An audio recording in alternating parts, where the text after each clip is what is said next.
Hello વિદ્યાર્થી મિત્રો, આપ સૌનું ફરીથી સ્વાગત છે આપણા ઇન્સ્પાયર એકેડમીના વિડિયો લેક્ચરમાં. આગળના 3 લેક્ચરમાં આપણે જોયું ફોટો ઇલેક્ટ્રિક અસરમાં શું થાય છે. પ્રથમ લેક્ચરમાં જોયું ફોટોન શું છે.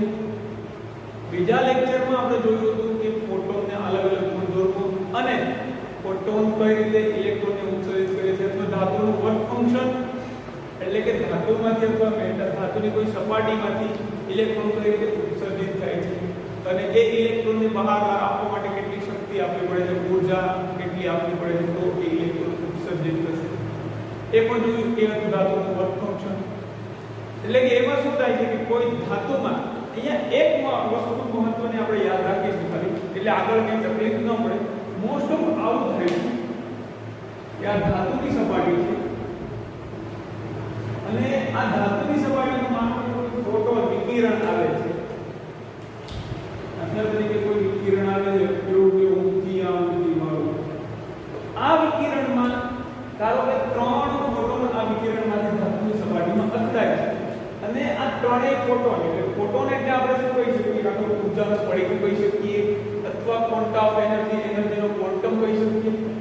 ધારો કે આવા 3 પડીકા, એક્ઝેક્ટલી આવા પડીકા હોય નહીં પણ આપણે દર્શાવવા માટે સમજી શકીએ 3 ફોટોન અથડાય છે.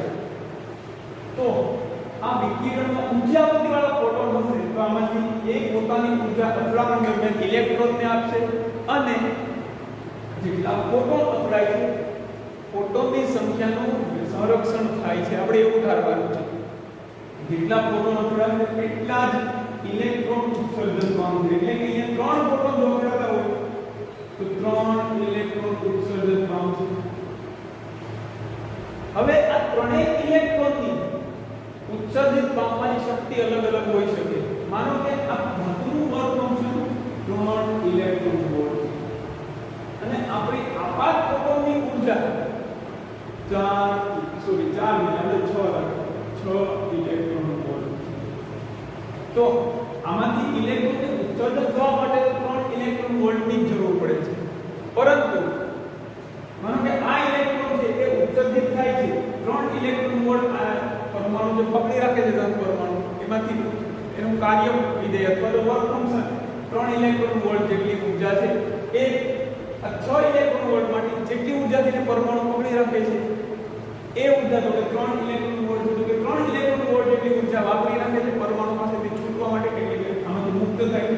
અને જો એ અન્ય ધાતુની સપાટી પરથી બહાર આવતી વખતે જો અન્ય કોઈ ઇલેક્ટ્રોન સાથે અથડામણ નહીં પામે તો આની ગતિ ઊર્જા 6 માંથી 3 વાપરી નાખે તો બાકીની જે ઊર્જા હશે એ ઇલેક્ટ્રોન ગતિ ઊર્જા સ્વરૂપે બહાર નીકળશે. આ ઇલેક્ટ્રોનની ગતિ ઊર્જા કેટલી હશે તો કે 6 માંથી 3 તો વાપરી નાખે, અથડામણ દરમિયાન કાંઈ ગુમાવતું નથી તો એ ઇલેક્ટ્રોનની ગતિ ઊર્જા છે 3 ઇલેક્ટ્રોન. હવે બીજો ફોટોન આની સાથે અથડાય છે તો આ ઇલેક્ટ્રોનની બહાર નીકળવા માટે 3 ઇલેક્ટ્રોન વોલ્ટ આ આપણું ફાઈન 3 ઇલેક્ટ્રોન વોલ્ટ ઊર્જાની જરૂર છે. 6 ઇલેક્ટ્રોન વોલ્ટ દરેક ફોટોન. હવે આ વિકિરણ આવે છે તેની આવૃત્તિ નક્કી છે તો આવૃત્તિ ફિક્સ હશે એટલે કે અહીંયાથી આવતા ફોટોનની ઊર્જા નક્કી છે 6 ઇલેક્ટ્રોન વોલ્ટ હશે. આ જે 6 ઇલેક્ટ્રોન વોલ્ટ આવે છે તેમાંથી માનો કે બીજો ઇલેક્ટ્રોન 3 ઇલેક્ટ્રોન વોલ્ટ તો બહાર આવવા માટે વાપરી નાખશે અને જો અથડામણ દરમિયાન બીજી 2 ઇલેક્ટ્રોન વોલ્ટ ઊર્જા વાપરી નાખે 6 માંથી 3 તો બહાર આવવા માટે વાપરી અને બીજી 2 અથડામણ માટે વાપરશે તો 6 માંથી 3 બહાર આવવા માટે એટલે 3 માંથી એમાંથી 2 અથડામણ માટે વાપરશે તો એ બહાર આવવાની કેટલી 1 ઇલેક્ટ્રોન વોલ્ટ જેટલી ઊર્જા થશે. અને ત્રીજો ઇલેક્ટ્રોન, ત્રીજો 3 ફોટોન આપણે ધારી લીધા, ખાલી 3 નો અસંખ્ય ફોટોન કોઈ પ્રમાણે અસંખ્ય ઇલેક્ટ્રોન પણ નીકળે પણ આપણી ધારણા માટે આપણે 3 ફોટોન ગણીએ છીએ. હવે જો ત્રીજો ફોટોન પણ આટલી ઊર્જા ધરાવે છે 6 ઇલેક્ટ્રોન વોલ્ટ જેટલી, એમાંથી આ ત્રીજા ઇલેક્ટ્રોનને બહાર આવવા માટે 3 ઇલેક્ટ્રોન વોલ્ટ જેટલી ઊર્જાની જરૂર છે. પરંતુ જો 3 ઇલેક્ટ્રોન આ 6 માંથી 3 તો વાપરી નાખશે ખાલી પરમાણુ પાસેથી મુક્ત થવા માટે. હવે આપણી પાસે 3 બધી હજુ બહાર નહીં આવે કે અથડામણ દરમિયાન જો બીજી અથડામણ દરમિયાન 3 કે 3 કરતા વધારે ઊર્જા ગુમાવી દેશે, અથડામણ દરમિયાન 4 ઇલેક્ટ્રોન વોલ્ટ ગુમાવે તો બહાર આવશે નહીં. એટલે મગજમાં એવું નથી રાખવાનું કે 3 ફોટોન તમે આપાત કરો એટલે 3 ઇલેક્ટ્રોન બહાર આવે. તમે આપાત તો ઊર્જા કરો છો પણ ઇલેક્ટ્રોનના એ ઇલેક્ટ્રોન જો ઊર્જા અથડામણમાં ગુમાવશે તો બહાર વધારે પડતી ગુમાવી દેશે તો બહાર ન પણ આવી શકે અને કાંઈ પણ ઊર્જા ન ગુમાવે તો એ મહત્તમ ગતિ ઊર્જા સાથે બહાર આવશે આ વસ્તુ તમારા મગજમાં હોવી જોઈએ તો બહાર આવતો ઇલેક્ટ્રોન છે એના માટે આપણે શું લખી શકીએ તો કે બહાર આવતા ઇલેક્ટ્રોનની ઊર્જા એટલે કે એક આ આપણને ખબર છે કે ઇલેક્ટ્રોનની ગતિ ઊર્જા બરાબર આપાત ઊર્જા સોરી આપણે આઈન્સ્ટાઈન ફોટોઇલેક્ટ્રિક સમીકરણ અગાઉ કીધું તો આપાત ઊર્જા E માઈનસ phi 0 મહત્તમ ગતિ ઊર્જા કેટલી હોઈ શકે કોઈ પણ ઉત્સર્જિત ઇલેક્ટ્રોન છે મહત્તમ ગતિ ઊર્જા તો કે એ ઇલેક્ટ્રોન મુક્ત થઈ જાય ધાતુમાંથી પછી અથડામણ દરમિયાન બિલકુલ ઊર્જા ન ગુમાવે એટલે કે એ ઊર્જાનો બગાડ ન કરે તો જેટલી ઊર્જા વધશે બધી જ મહત્તમ ગતિ ઊર્જા થશે એટલે કે જો આ ઇલેક્ટ્રોન છે પ્રથમ આ બીજો અને આ ત્રીજો ઇલેક્ટ્રોન આ ત્રીજો ઇલેક્ટ્રોન બહાર નહીં આવે કારણ કે આપણે સુધારી લીધું કે એ તો એક વધારે ઊર્જાના બગાડ સાથે અથડામણ દરમિયાન બગાડ કરી નાખે છે હવે અહીંયા આ પ્રથમ ઇલેક્ટ્રોન 6 ઇલેક્ટ્રોન વોલ્ટ જેટલાની ઊર્જા મળી અંદર છે હવે વર્ક ફંક્શન 3 ઇલેક્ટ્રોન વોલ્ટ છે એટલે કે 6 માંથી 3 તો મુક્ત થવા પડશે તો બાકીની જેટલી પણ ઊર્જા ઇલેક્ટ્રોનને મળે છે તે બધી ઊર્જા સાથે બહાર આવે 3 ઇલેક્ટ્રોન વોલ્ટ એનો મતલબ કે આ ઇલેક્ટ્રોનની મહત્તમ ગતિ ઊર્જા છે આમાંના કોઈ પણ ઇલેક્ટ્રોનની મહત્તમ ગતિ ઊર્જા કેટલી હોઈ શકે તો કે 3 ઇલેક્ટ્રોન વોલ્ટ અને 6 ઇલેક્ટ્રોન વોલ્ટનું વિકિરણ આપાત કરીએ છીએ તો 3 તો એ બહાર વાપરી નાખશે તો જેટલી વધે છે એ એની મહત્તમ ગતિ ઊર્જા તો અહીંયા આપણને કાઇનેટિક એનર્જી એટલે ગતિ ઊર્જા E બરાબર તો આપાત ઊર્જા માઈનસ વર્ક ફંક્શન એટલે કાર્ય નહીં કેટલું છે આ સમીકરણમાં મહત્તમ ગતિ ઊર્જા ક્યારે હશે તો કે જ્યારે ઇલેક્ટ્રોન સપાટીમાંથી બહાર આવતી વખતે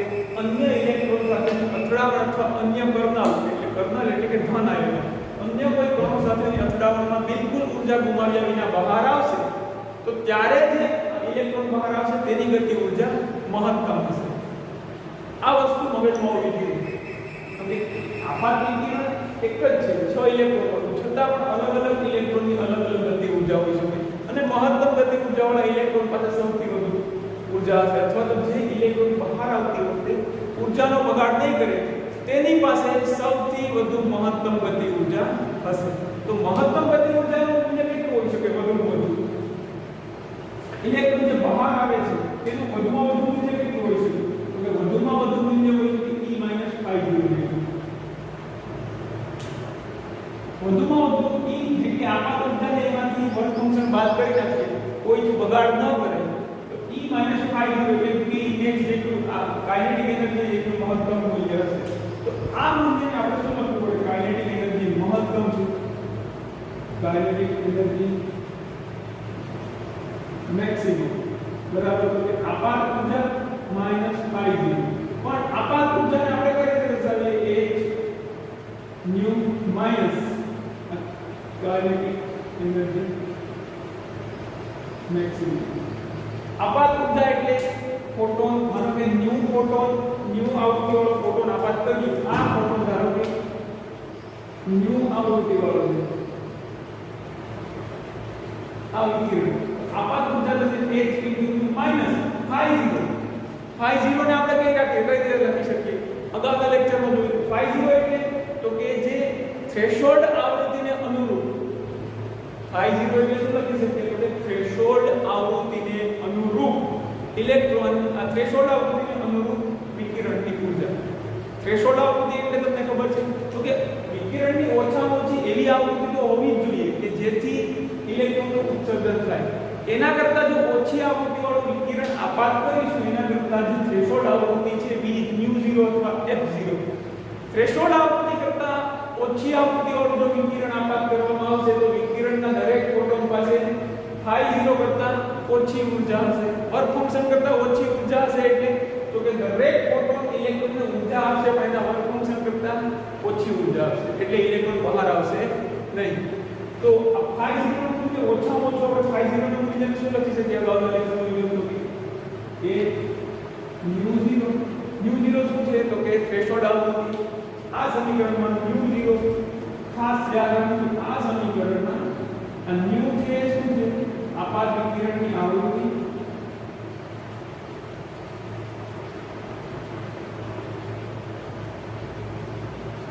અને μ0 છે આપેલી ધાતુ માટે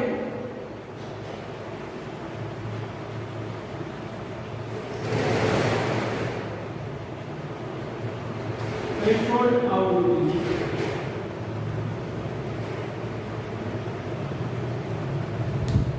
આ વસ્તુ આપણે મગજમાં હોવી જોઈએ.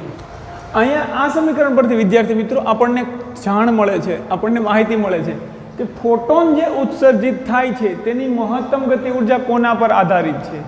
તો કે આ તો ફિક્સ છે. આપાત પ્રકાશ કોઈ પણ આપેલી ધાતુ માટે થ્રેશોલ્ડ આવૃત્તિનું મૂલ્ય તો ફિક્સ હશે. એટલે કે આ સમીકરણમાં જે ke max બરાબર hν માઇનસ hν0 આ સમીકરણમાં જોઈને આપણે વ્યવસ્થિત લખીએ નીચે તો એ સમીકરણમાં શું આપણને મળે? કાઇનેટિક એનર્જી મહત્તમ ke max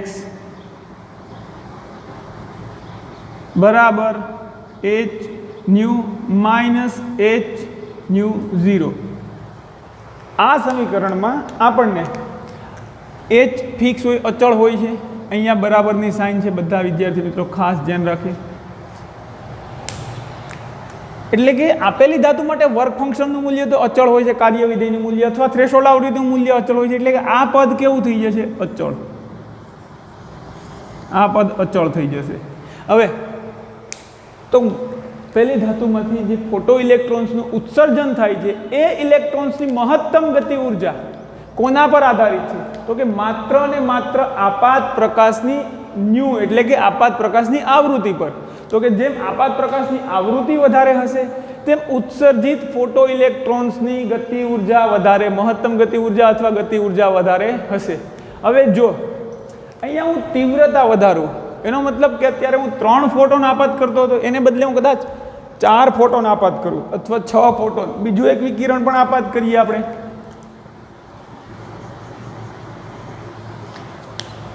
અને બીજા 2 ફોટોન આપણે મૂકી દઈએ તરંગ પડીકા, ઉર્જાના પડીકા. તો ટોટલ હવે આપણે અત્યારે પહેલા 3 ફોટોન આપાત કરતા હતા ત્યારે 3 ઇલેક્ટ્રોન ઉત્સર્જિત થાય અથવા 2 પણ થાય, 1 પણ થાય. પણ 3 ફોટોન આપાત કરતા હતા ત્યારે વધુમાં વધુ 3 જ ઇલેક્ટ્રોન ઉત્સર્જિત થતા હતા, એ જોયું હતું. હવે માનો કે આપણે 3 ને બદલે 5 ફોટોન આપાત કરીએ છીએ અને આ જે વિકિરણ આપાત વિકિરણ છે તેની ઉર્જા 6 ઇલેક્ટ્રોન વોલ્ટ છે અને તેની અનુરૂપ આવૃત્તિ ન્યુ છે. તો આમાંથી ઉત્સર્જિત થતા ઇલેક્ટ્રોનની સંખ્યા કેટલી થશે? તો કે જો દરેક ફોટોન એક ઇલેક્ટ્રોન ઉત્સર્જિત કરે, આપણે પોઝિટિવ વિચારીએ એટલે કે દરેક ઇલેક્ટ્રોન આ આપેલી ધાતુ માટે કાર્ય વિધેય આપણે લઈ લીધું 3 ઇલેક્ટ્રોન વોલ્ટ અને આ ઇલેક્ટ્રોન ફોટોનની ઉર્જા મેળવી અને કોઈ જ ઉર્જા ન ગુમાવે અથવા થોડી ઘણી ગુમાવે પણ જો બહાર આવતા હોય તો વધુમાં વધુ કેટલા ઇલેક્ટ્રોન્સ બહાર આવશે? તો કે 6 પ્રોટોન આપાત થાય છે તો વધુમાં વધુ. હવે માનો કે બીજા 2 આ પ્રોટોન અન્ય એક ઇલેક્ટ્રોન સાથે પ્રોટોન નહીં, આ આપાત ફોટોન અન્ય ઇલેક્ટ્રોન સાથે અથડામણ પામી અને પોતાની ઉર્જા ઇલેક્ટ્રોનને આપશે ને ઇલેક્ટ્રોન બહાર આવશે. બીજો ફોટોન પણ બીજા ઇલેક્ટ્રોનને ઉર્જા આપશે ને બહાર આવશે. પણ જે બહાર આવતા ઇલેક્ટ્રોન્સ છે એને જરૂરી ઉર્જા કેટલી છે? 3 ઇલેક્ટ્રોન વોલ્ટ. આપીએ છીએ કેટલી આપણે? તો કે 6 ઇલેક્ટ્રોન વોલ્ટ. તો જે બહાર આવતા ઇલેક્ટ્રોન્સની મહત્તમ ગતિ ઉર્જા કેટલી હોઈ શકે જો કોઈ પણ ઉર્જા ન ગુમાવે? તો કે 6 માંથી 3 વાપરી નાખશે, એની પાસે વધશે 3, જેટલી વધે છે એ બધી ઉર્જા સાથે એ બધી જેટલી ઉર્જા વધે છે એની પાસે બધી જ ઉર્જા સાથે બધી જે વધારાની ઉર્જા એ એની ગતિ ઉર્જા સાથે વધારાની ઉર્જા એની ગતિ ઉર્જાના સ્વરૂપમાં બહાર આવશે. તો આ ઇલેક્ટ્રોન વધુમાં વધુ કેટલી ગતિ ઉર્જા સાથે આવી શકે? તો કે 6 માંથી 3 વાપરી નાખે બહાર આવવા માટે, પોતાના પરમાણુમાંથી છટકવા માટે, દૂર જવા માટે અને કોઈ જ અથડામણ ન અનુભવે. તો 6 માંથી 3 વપરાઈ ગયા બાદ જે 3 વધે છે બધી જ ઉર્જા એની ગતિ ઉર્જા સ્વરૂપે બહાર આવશે. તો અહીંયા તમે જોયું કે વિકિરણની હું આપાત પ્રકાશની તીવ્રતા વધારું, એનો મતલબ કે આવૃત્તિ અચળ છે, તીવ્રતા વધારું છું. આવૃત્તિ તો અચળ છે, અહીંયા તીવ્રતા ખાલી વધારું છું તો ઇલેક્ટ્રોનની સંખ્યા વધશે. નંબર ઓફ ઇલેક્ટ્રોન એટલે કે ઉત્સર્જિત થતા ઇલેક્ટ્રોનની સંખ્યા વધશે તીવ્રતા સાથે. પરંતુ તીવ્રતા વધારવાથી ઉત્સર્જિત થતા ઇલેક્ટ્રોનની મહત્તમ ગતિ ઉર્જામાં કોઈ જ ફેર નહીં પડે. તો એક વાક્ય અહીંયા આપણે ખાસ નોંધ લખી દઈએ કે અહીંયા જ આપણે લખી દઈએ નોંધ કરીને, આપાત પ્રકાશની તીવ્રતા વધારવા સાથે આ ઇલેક્ટ્રોનનું ઉત્સર્જન, ઘણા બધા ઇલેક્ટ્રોન આવે છે એનો મતલબ કે વધારે ઇલેક્ટ્રોન ઉત્સર્જિત થાય છે, એનો મતલબ કે આપણે વધારે વિદ્યુતભાર ઉત્સર્જિત થાય છે એવું કહી શકીએ. તો આ જે પ્રવાહ મળશે, આ વધારે ઇલેક્ટ્રોન ઉત્સર્જિત થશે તો વધારે ઇલેક્ટ્રોન પ્રવાહ મળશે, આપણે ફોટો ઇલેક્ટ્રિક પ્રવાહ મળશે, તે આગળ અભ્યાસ કરીશું. પણ આપણે અહીંયા ખાસ યાદ રાખીએ તો કે આપાત પ્રકાશની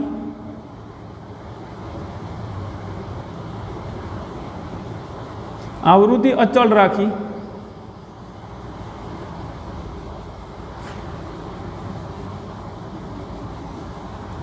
તીવ્રતામાં વધારો કરવામાં આવે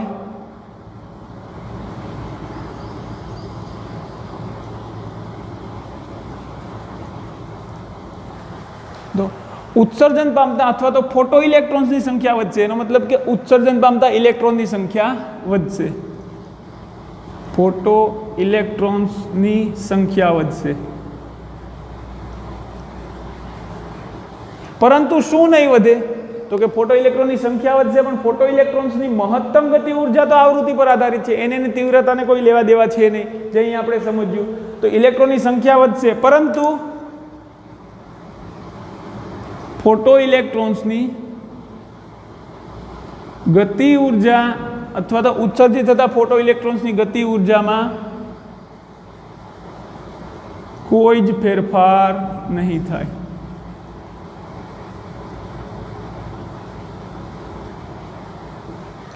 તો હવે આપણે ઉત્સર્જિત થતા ઇલેક્ટ્રોન્સની ગતિ ઉર્જા વધારવી હોય તો શું કરવું પડે? તો કે આપણે જે આપાત ઉર્જા છે એ ઇલેક્ટ્રોનને વધારે આપવી પડે. હવે હું 6 ને બદલે 8 ઇલેક્ટ્રોન વોલ્ટ જેટલી ઉર્જા આપું અને ઇલેક્ટ્રોન અથડામણ દરમિયાન કોઈ જ ઉર્જા ન ગુમાવે તો વર્ક ફંક્શન આ જ આપા ધાતુ માટે વર્ક ફંક્શન 3 ઇલેક્ટ્રોન વોલ્ટ છે. 6 ને બદલે જો હું 8 ઇલેક્ટ્રોન વોલ્ટ વાળી ઉર્જા આપું, અન્ય એક વિકિરણ આપાત કરું કે જે વિકિરણની ઉર્જા 8 ઇલેક્ટ્રોન વોલ્ટ છે. હવે વિકિરણની ઉર્જા કઈ રીતે આપી શકીએ? તો કે h × ન્યુ વડે, ન્યુ જે આવૃત્તિ છે, તો ઉર્જા વધારે છે તો એનો મતલબ કે h તો અચળ છે, તો આવૃત્તિ વધારે હશે. આવૃત્તિ વધારે હશે, ક્લિયર છે? એનો મતલબ કે અહીંયા આ જે વિકિરણ છે ન્યુ, આને આપણે ન્યુ 1 કહીએ, પ્રથમ જે આપાત કરતા હતા એને. તો આની આવૃત્તિ આપણે કહીએ ન્યુ 2. તો અહીંયા આવૃત્તિ વધારે હશે. તો હવે માનો કે જે ઇલેક્ટ્રોન આ વિકિરણથી વિકિરણ આપાત થશે અને આમાંનો જે ફોટોન છે જે આ 8 ઇલેક્ટ્રોન વોલ્ટને અનુરૂપ, એ ફોટોન અલગ આપણે અહીંયા દોરીએ. આ જ ધાતુ એ જ છે આપણી, ફરીથી અહીંયા આપણે દોરીએ. એ ધાતુમાં 8 ઇલેક્ટ્રોન વોલ્ટ વાળું વિકિરણ હું આપાત કરું અને આની ઇલેક્ટ્રોન વોલ્ટ છે, આની આવૃત્તિ ન્યુ 2 છે, આની આવૃત્તિ આપણે ન્યુ 1 લેતા હતા. ધાતુ જે છે એ જ ધાતુ અહીંયા લીધી છે, તો આનું વર્ક ફંક્શન પણ કેટલું હશે? તો કે 3 ઇલેક્ટ્રોન વોલ્ટ જેટલું, 50.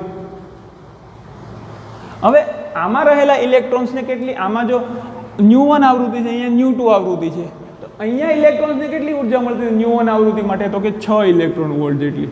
હવે ન્યુ 2 આવૃત્તિ વાળું એટલે કે ખાસ યાદ રાખીએ તો કે ન્યુ 2 ગ્રેટર ધેન ન્યુ 1 છે. એનો મતલબ કે આજે આ આવૃત્તિ છે એના કરતાં આની આવૃત્તિ વધારે, તો જ એની ઉર્જા વધારે હશે. તો અહીંયા જે આ આવૃત્તિમાંથી ફોટોન ઇલેક્ટ્રોન સાથે અથડાય છે તેને કેટલી ઉર્જા મળે છે? તો કે 8 ઇલેક્ટ્રોન વોલ્ટ. ઇલેક્ટ્રોનને જરૂરી આમાંથી ઇલેક્ટ્રોનને ઉત્સર્જન પામવા માટે જરૂરી ઉર્જા કેટલી છે? તો કે 3 ઇલેક્ટ્રોન વોલ્ટ. હવે આપણે એવું ગણવાનું કે બધા ઇલેક્ટ્રોન, આમાંનો ઇલેક્ટ્રોન ડાયોડમરો છે, એક પરમાણુ પાસેથી ધન આયનો પાસેથી છૂટી ગયા પછી કોઈ જ ઉર્જા નહીં ગુમાવે.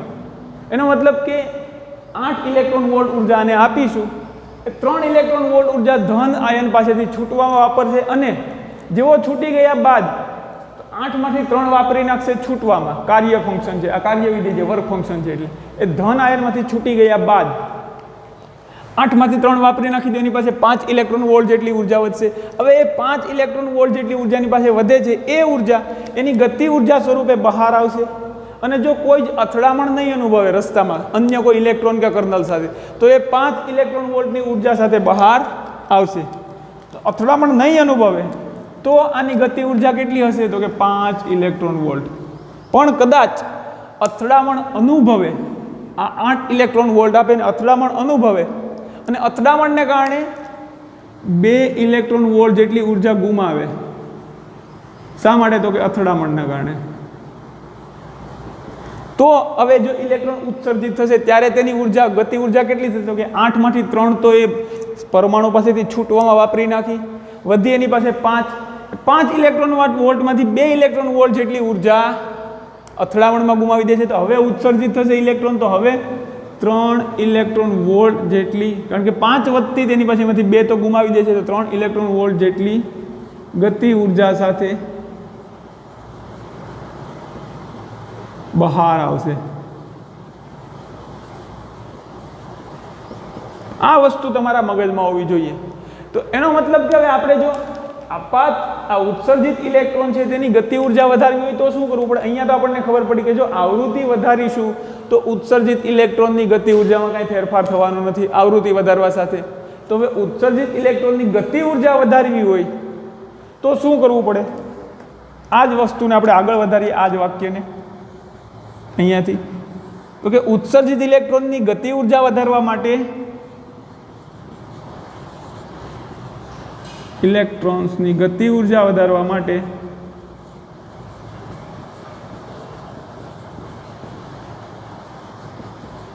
આપાત પ્રકાશની આવૃત્તિ વધારવી પડે.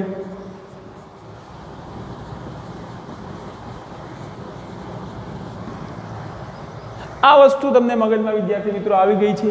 આ બંને વસ્તુને આપણે ટૂંકમાં એવું લખી શકીએ તો કે જેમ આપાત પ્રકાશની જો આવૃત્તિ વધારવામાં આવશે તો ઉત્સર્જન પામતા ઇલેક્ટ્રોનની ગતિ ઉર્જામાં પણ વધારો થશે.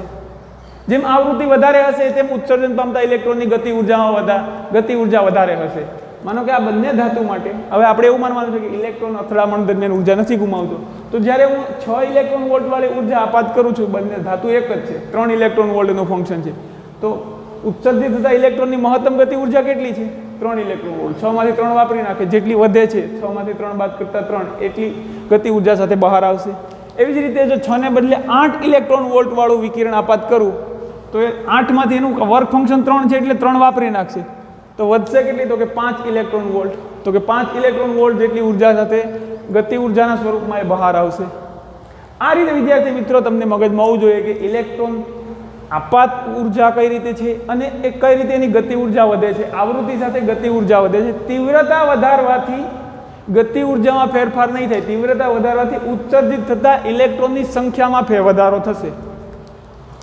એ વસ્તુ પણ યાદ રાખીએ તો કે વિકિરણની તીવ્રતા વધારવાથી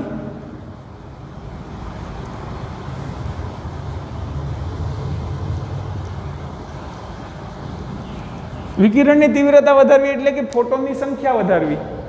1 સેકન્ડમાં આપાત થતા ફોટોનની સંખ્યા માનો કે શરૂઆતમાં 3 હતી, પછી મેં તીવ્રતા વધારી એટલે કે ફોટોનની સંખ્યા 5 કરી દીધી. એનો મતલબ કે વિકિરણની તીવ્રતા વધારવાથી ઉત્સર્જિત ઇલેક્ટ્રોન્સ અથવા ફોટો ઇલેક્ટ્રોન્સની ગતિ ઉર્જામાં કાંઈ ફેરફાર થશે નહીં.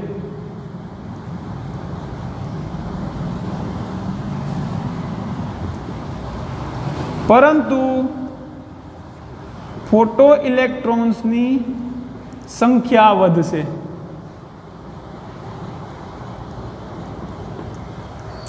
આ 3 વિધાન તમારા મગજમાં કમ્પ્લીટ હોવા જોઈએ. ફોટો ઇલેક્ટ્રોન્સની ગતિ ઉર્જા વધારવા માટે આપાત વિકિરણની આવૃત્તિ જ વધારવી પડે, તીવ્રતા વધારવી પડે, અને તીવ્રતા વધારવા સાથે ઉત્સર્જિત થતા ઇલેક્ટ્રોન્સની સંખ્યામાં વધારો થાય છે, તેની ગતિ ઉર્જામાં વધારો થતો નથી. હવે આની ઉપરથી વિદ્યાર્થી મિત્રો આપણે એક સમીકરણ આપેલું આલેખ બનાવી શકીએ. ધોરણ 11માં તમે શીખી ગયા હશો, ગણિતવાળા વિદ્યાર્થીને ખબર હશે કે એક જો આવું સમીકરણ હોય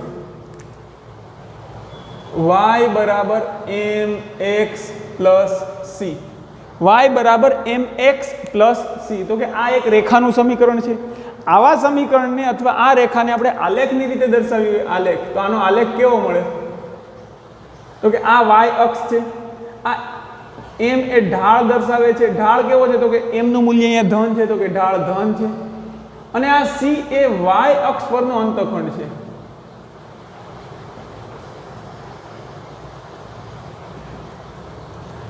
સોરી, y બરાબર mx પ્લસ c. આવું સમીકરણ, તો કે y નું x ની સાથે મૂલ્ય કઈ રીતે છે? તો કે એક તો આ રેખાનું સમીકરણ છે જ્યાં m એ ઢાળ દર્શાવે છે અને c એ y અક્ષ પરનો અંતખંડ છે. આવી રેખા હોય y બરાબર mx પ્લસ c, તો એનું સમીકરણ આપણે એનો આલેખ આવો કંઈક મળે. તો કે આ y અક્ષ, આ x અક્ષ, અને આપણે y કહી દઈએ અને x કહી દઈએ. ઢાળ ધન છે એનો મતલબ કે રેખા કંઈક આ તરફ ઝૂકેલી હશે, ઢાળ ઋણ હોય એમનું મૂલ્ય તો રેખા આ તરફ હોય, આમ કંઈક. ઢાળ ધન છે એટલે એક તો આમ ઝૂકેલી હશે રેખા, અને બીજું વાય અક્ષ પરનો અંતખંડ ધન છે તો મારે ઉપર તરફ કાપવો પડશે અંતખંડ, તો મને આનો આલેખ મળશે આવો કંઈક.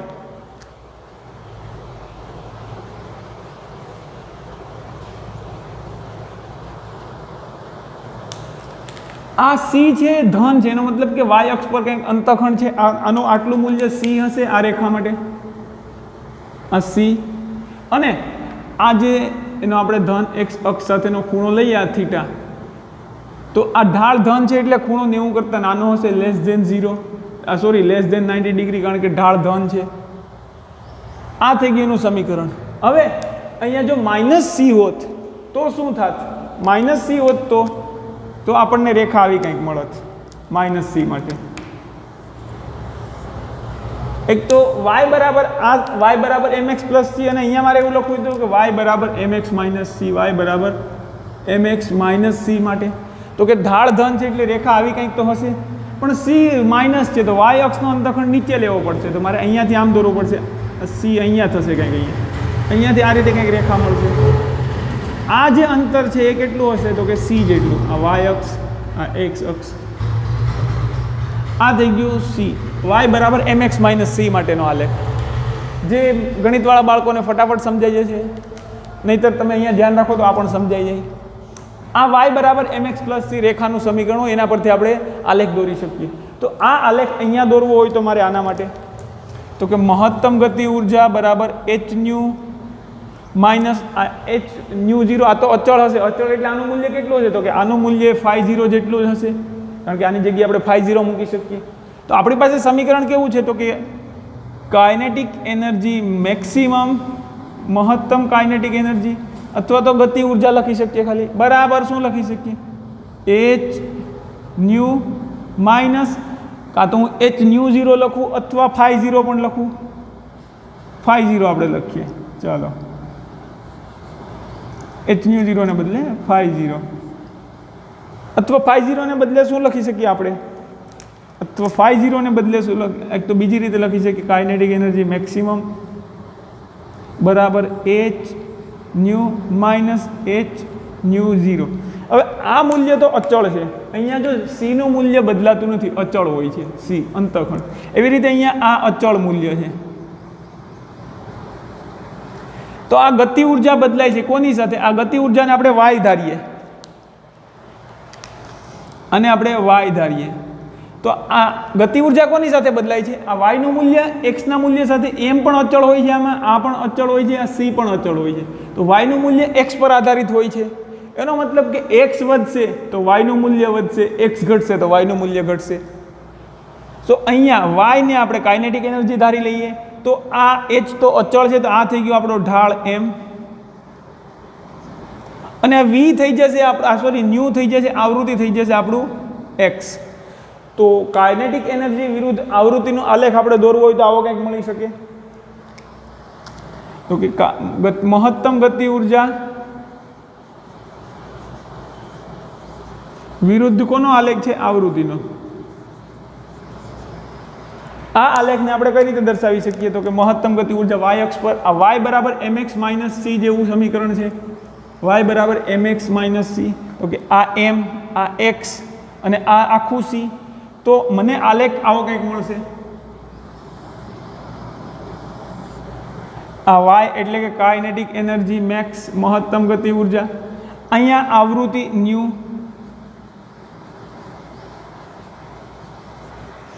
હવે આપણે જોઈએ કે આનું અંતખંડ y અક્ષ પરનો અંતખંડ અચળ છે પણ ઋણ છે, તો મારે આ નીચેથી કંઈક દોરવો પડશે આ રીતે આલેખ. અને આનો ઢાળ, આલેખનો ઢાળ શું આપે છે? તો કે ઢાળનું મૂલ્ય m બરાબર શું? તો કે h. તો કે ઢાળ બરાબર શું છે? h, પ્લાન્ક અચળાંક. તમને પ્રશ્ન પૂછે વિદ્યાર્થી મિત્રો, તો કે મહત્તમ ગતિ ઉર્જા વિરુદ્ધ આવૃત્તિના આલેખનું ઢાળનું મૂલ્ય કેટલું હોય? 1 માર્કમાં પ્રશ્ન પૂછાઈ શકે, 4 માર્કમાં ગુજકેટમાંય પૂછાઈ શકે આ પ્રશ્ન. તો કે મહત્તમ ગતિ ઉર્જા વિરુદ્ધ આવૃત્તિના આલેખનું ઢાળનું મૂલ્ય કેટલું હશે? h જેટલું. અને આ અંતખંડ છે એનું મૂલ્ય કેટલું હશે? h ન્યુ 0, અથવા બીજું આપણે શું કહી શકીએ આને? φ0, આ મૂલ્ય. h ન્યુ 0 હશે અથવા ફાઈ 0 હશે આટલું મૂલ્ય, અને અહીંયા મહત્તમ ગતિ ઉર્જા. તો અહીંયા જે છેદે છે ત્યારે શું હશે? એનો મતલબ કે કાઇનેટિક એનર્જી અહીંયા 0 થાય છે. 0 ક્યારે હોય? તો કે h ન્યુનું મૂલ્ય અને h ન્યુ 0નું મૂલ્ય સમાન થઈ જાય.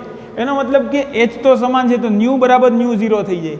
એનો મતલબ કે અહીંયા જે આ ન્યુ 0 દર્શાવે છે અને આગળ આવૃત્તિ વધે છે, તો આ જે મૂલ્ય છે ત્યારે થ્રેશોલ્ડ આવૃત્તિનું મૂલ્ય છે. એટલે કે જ્યારે આપાત વિકિરણની ઉર્જા, આપાત વિકિરણની આવૃત્તિ થ્રેશોલ્ડ આવૃત્તિ જેટલી હશે, એનો મતલબ કે ન્યુ બરાબર ન્યુ 0 હશે, તો ઇલેક્ટ્રોનને ઉર્જા મળશે. માનો કે અહીંયાથી હું 3 ઇલેક્ટ્રોન વોલ્ટ વાળું વિકિરણ આપાત કરું, આના પર હું 3 ઇલેક્ટ્રોન વોલ્ટ વાળું વિકિરણ આપાત કરું, તો આમાંના ઇલેક્ટ્રોનને આ 3 ઇલેક્ટ્રોન વોલ્ટ જેટલું વિકિરણ આપાત કરું તો એ પરમાણુ પાસેથી મુક્ત તો કરાવી દે છે, કારણ કે એનું વર્ક ફંક્શન 3 જેટલું છે. પરંતુ એ ઇલેક્ટ્રોનની ગતિ ઉર્જા નહીં હોય, કારણ કે જેટલી ઉર્જા હતી એ બધી જ ઉર્જા તો પરમાણુ પાસેથી મુક્ત થવામાં, એટલે કે કાર્ય વિધેયમાં વપરાઈ ગઈ. હવે એની પાસે કોઈ વધારાની ઉર્જા રહેતી નથી, તો એની ગતિ ઉર્જા કશી હશે નહીં. એટલે કે ઇલેક્ટ્રોન જસ્ટ સપાટી ઉપર આવીને ઊભી જશે, એનો વેગ કાંઈ નહીં હોય. ગતિ ઉર્જા એટલે વેગ હોય તો જ ગતિ ઉર્જા હોય. તો અહીંયા આ કાઇનેટિક એનર્જી છે, આમાં જેમ ઉપર આમાં આગળ વધતા જાય તેમ કાઇનેટિક એનર્જીનું મૂલ્ય વધે છે, ને અહીંયા જે ન્યુ 0 છે અથવા તો થ્રેશોલ્ડ આવૃત્તિનું મૂલ્ય દર્શાવે છે કે ત્યારે ગતિ ઉર્જા શૂન્ય હોય. હવે જેમ જેમ થ્રેશોલ્ડ આવૃત્તિ કરતાં હું આવૃત્તિ વધારતો જઈશ, તો જો આના માટે અહીંયા હું આવૃત્તિ લઉં, અહીંયા કંઈક આવૃત્તિનું મૂલ્ય, તો એના માટે ગતિ ઉર્જાનું મૂલ્ય અહીંયા મળે છે. હવે અહીંયા કંઈક આવૃત્તિ આના કરતાં વધારે આવૃત્તિ લઈએ તો જો ગતિ ઉર્જા અહીંયા વધારે મળે છે કે નહીં? તો તમને આની સમજૂતી હોવી જોઈએ હવે કે મહત્તમ ગતિ ઉર્જા અને આવૃત્તિનો આલેખ કઈ રીતે દોરી શકીએ. આને આપણે તરંગ લંબાઈના સંદર્ભમાં પણ સમજી શકીએ કે અહીંયા ન્યુ છે જે આવૃત્તિ, એને બદલે મારે તરંગ લંબાઈ મૂકવું હોય તો કે મેક્સ, કાઇનેટિક એનર્જી મેક્સની જગ્યાએ તો શું થશે? એના પરથી આપણે થ્રેશોલ્ડ તરંગ લંબાઈ પણ સમજી શકીએ.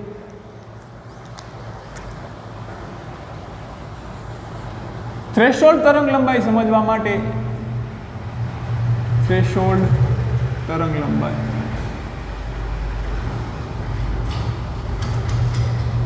આપણને એક સંબંધ ખબર હોવો જોઈએ. આવૃત્તિનો અને તરંગ લંબાઈ એકબીજા સાથે કઈ રીતે સંબંધિત છે? તો કે આવૃત્તિ ન્યુ બરાબર સી અપોન લેમડા, જ્યાં સી શું છે, આ ન્યુ શું છે, તો કે આ આવૃત્તિ છે. અહીંયા આપણે સ્પષ્ટ લખી દઈએ, ન્યુ આવૃત્તિ છે. સી તો કે શૂન્યાવકાશમાં પ્રકાશનો વેગ છે.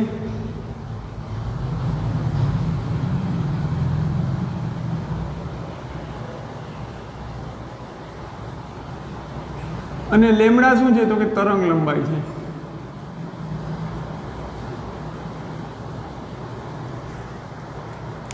તો વિદ્યાર્થી મિત્રો, આપણે તો આવૃત્તિ વધારે જોઈએ છે. આ આવૃત્તિ અને તરંગ લંબાઈ એકબીજા સાથે વ્યસ્ત પ્રમાણમાં છે. એનો મતલબ કે જો આવૃત્તિ વધારે હશે તો તરંગ લંબાઈ ઓછી હશે, અને આવૃત્તિ વધારે હશે, આવૃત્તિ ઓછી હશે તો તરંગ લંબાઈ વધારે હશે. આ વસ્તુ તમે જાણી શકો. તો અહીંયા આપણને તો વધારે આવૃત્તિવાળા વિકિરણની જરૂર હતી, તો આ વધારે આવૃત્તિવાળું વિકિરણ, એનો મતલબ કે આવૃત્તિ વધારે જોઈએ છે તો તરંગ લંબાઈ કેવી જોઈએ? ઓછામાં ઓછી. તરંગ લંબાઈ આપણી પાસે ઓછી હોવી જોઈએ. જેમ તરંગ લંબાઈ ઓછી તેમ આવૃત્તિ વધારે. આવૃત્તિનું મૂલ્ય શું હતું? તો કે અમુક ઓછામાં ઓછું નાનું મૂલ્ય, એના કરતાં નાની આવૃત્તિવાળાથી ફોટો ઇલેક્ટ્રોનનું ઉત્સર્જન થતું નહોતું. તો એ જે છેલ્લામાં છેલ્લી આવૃત્તિ મળે છે કે એનાથી નાની આવૃત્તિ માટે વિકિરણ, આપાત વિકિરણની આવૃત્તિ માટે ફોટો ઇલેક્ટ્રોનનું ઉત્સર્જન નહીં થાય. તો એ નાની આવૃત્તિને આપણે શું કહેતા હતા?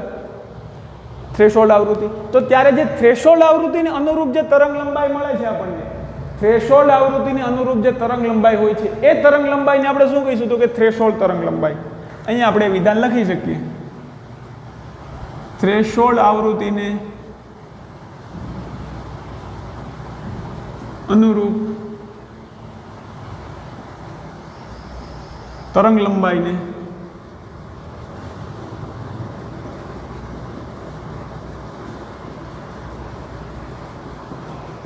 થ્રેશોલ્ડ તરંગ લંબાઈ કહે છે.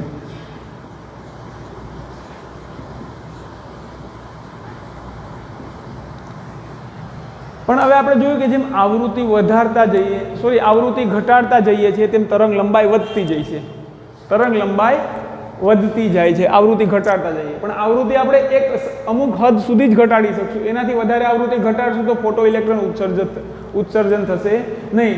પણ આવૃત્તિ ઘટે એમ તરંગ લંબાઈ વધે છે. એનો મતલબ કે તરંગ લંબાઈનું આવૃત્તિનું એક નાનામાં નાનું મૂલ્ય નક્કી છે. તો એ નાના મૂલ્ય માટે જ્યારે તરંગ લંબાઈ મળે છે એ તરંગ લંબાઈને થ્રેશોલ્ડ તરંગ લંબાઈ કહે છે. આવૃત્તિ ઘટાડતા જઈએ છીએ તો તરંગ લંબાઈ વધતી જશે. હવે થ્રેશોલ્ડ આવૃત્તિને અનુરૂપ આપણે જોઈએ, આવૃત્તિ ઘટાડીએ છીએ.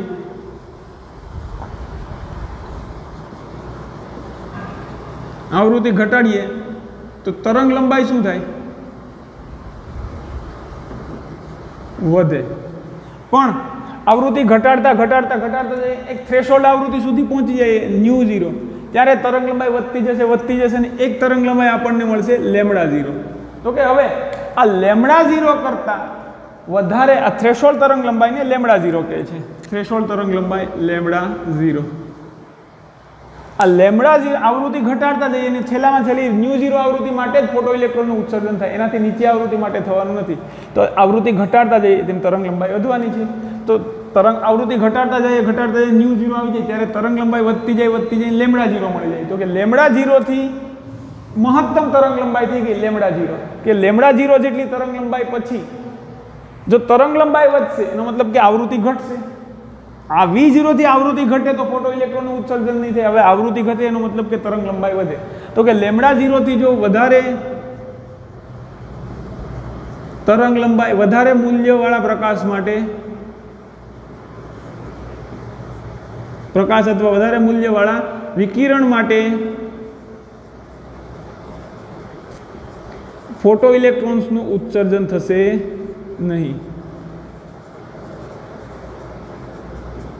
આ વસ્તુ તમને મગજમાં બેસી જાય. હવે તો કે આવૃત્તિ ઘટતા જાય એમ તરંગ લંબાઈ વધતી જાય અને એક એવી મહત્તમ તરંગ લંબાઈ મળે કે એ તરંગ લંબાઈ માટે છેલ્લામાં છેલ્લી એ મહત્તમ તરંગ લંબાઈ માટે જ ફોટો ઇલેક્ટ્રોનનું ઉત્સર્જન થતું હોય.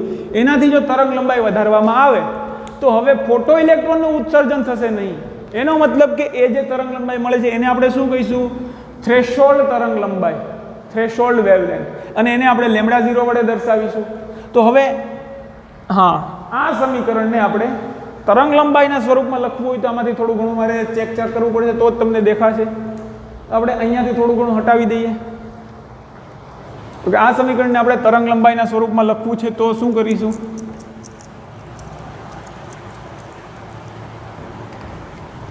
તો ν0 ની જગ્યાએ મારે આવૃત્તિની જગ્યાએ શું લખવું પડે? આ સમીકરણ માટે આ સમીકરણમાં આવૃત્તિની જગ્યાએ મારે તરંગ લંબાઈવાળું સૂત્ર મૂકવું પડે. તો કે આવૃત્તિની જગ્યાએ C/λ મૂકવું પડે મારે. તો મને આ સમીકરણ મળશે કાઇનેટિક એનર્જી મેક્સિમમ બરાબર આ ન્યૂની જગ્યાએ C/λ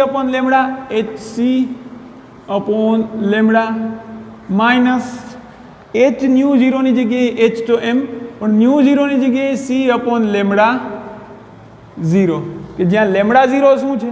તરંગ લંબાઈ. આ થ્રેશોલ્ડ તરંગ લંબાઈ છે. રેડથી જ કરવું પડશે, રેડ છે. આ λ0 છે એ આપણું થઈ ગઈ થ્રેશોલ્ડ તરંગ લંબાઈ. હવે આમાં આપણે વિદ્યાર્થી મિત્રો આલેખ દોરી શકીએ. આનો પણ આમાં આપણે આલેખ એવી રીતે દોરવાનો છે કે કાઇનેટિક એનર્જી બરાબર hc/λ માઇનસ hc/λ0. હવે આ આખું સમીકરણ hc/λ0 તો અચળ પદ છે. λ0 આપેલી ધાતુ માટે ફિક્સ હોય છે, પ્રકાશનો વેગ ફિક્સ હોય છે, તરંગ h ફિક્સ હોય છે. તો આમાં જેમ આપણે કાઇનેટિક એનર્જીનું મૂલ્ય આ તરંગ લંબાઈનું મૂલ્ય વધારતા જઈશું. આ સમીકરણનું આ તો અચળ પદ છે, આખું અચળ. એનો મતલબ કે તરંગ લંબાઈનું મૂલ્ય વધારતા જઈશું લેમ્ડાનું તો આ અહીંયા છેદ વધશે, મતલબ કે આખું પદ નાનું થતું જશે. આ પદ નાનું થતું જશે એનો મતલબ કે આ ઉર્જા પણ નાની થતી જશે. એટલે કે તરંગ લંબાઈનું મૂલ્ય વધારતા જઈશું તો ગતિ ઉર્જા ઓછી મળશે. પણ એકના છેદમાં તરંગ લંબાઈ એકના છેદમાં લેમ્ડાનું મૂલ્ય વધારતા જઈએ તો એકના છેદમાં લેમ્ડાનું મૂલ્ય વધારવું એનો મતલબ કે લેમ્ડાનું મૂલ્ય ઘટાડવું. સમજાય છે આ વિદ્યાર્થી મિત્રો? તો કે એકના છેદમાં લેમ્ડાનું મૂલ્ય વધારવું છે એનો મતલબ કે લેમ્ડાનું મૂલ્ય મારે ઘટાડવું પડે. તો કે લેમડાનું મૂલ્ય ઘટાડતો જાઉં તો 1/λ નું મૂલ્ય વધતું જાય. 1/λ નું મૂલ્ય એટલે આવૃત્તિ, ખરેખર આવૃત્તિ વધતી જાય. આવૃત્તિ વધતી જાય તો ગતિ ઉર્જા વધવાની જ છે. તો આ સમીકરણમાં આપણે આને y ગણીએ, આને m ગણીએ, આને આપણે x ગણીએ તો આનો ઢાળ, આનો આલેખ કેવો મળશે આપણને? મહત્તમ ગતિ ઉર્જા વિરુદ્ધ 1/λ નો કોનો આલેખ છે? તો કે કાઇનેટિક એનર્જી મેક્સ વિરુદ્ધ 1/λ.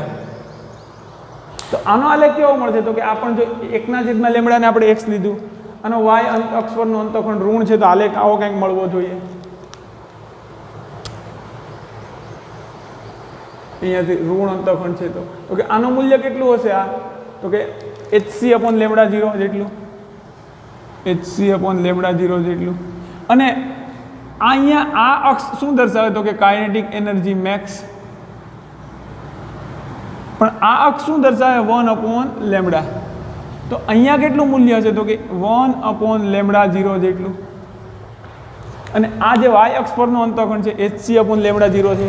એટલે કે જો હવે 1/λ0 કરતાં જો આ મૂલ્ય, આખા પદનું મૂલ્ય વધશે, એનો મતલબ કે તરંગ લંબાઈ ઘટશે. તરંગ લંબાઈ ઘટશે એટલે આવૃત્તિ વધશે. આવૃત્તિ વધશે તો ગતિ ઉર્જા વધવાની જ છે. એવી જ રીતે અહીંયા પણ આપણે જોઈ શકીએ. આ સમીકરણ આ થોડુંક વધારે ચિતરાઈ ગયું, એને આપણે હટાવી દઈએ. સોરી, આને વ્યવસ્થિત જ કરી નાખીએ પાછું.